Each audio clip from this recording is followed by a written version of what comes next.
носы қырғауыл қоянға үйрекке болады екен. Ал каналымыздың ағзалары біздерге мынандай әр түрлі контейнерлер келіп жатыр.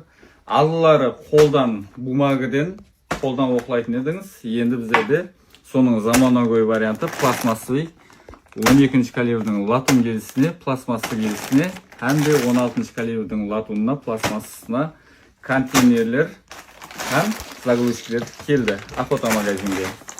Бұны оқылануы қандай деп айтып жатқанларға, астына жамды басамыз, жамды басып болып, порығын саламыз, порықты салып болып, пижді саламыз, пижді салып болып, сыраны мынандай қылып толтырып салып, контейнерді мынаның ішіне салып жібереміз, мынандай толтырып.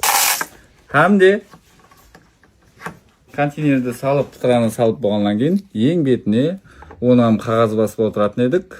Оны да аңсат жолы мынандай загрузчик деген заттарымыз келді. Мынаны басып жіберсең, пұтыраларды шашып жібермей, әрқайым оқылай берсеңіз болады.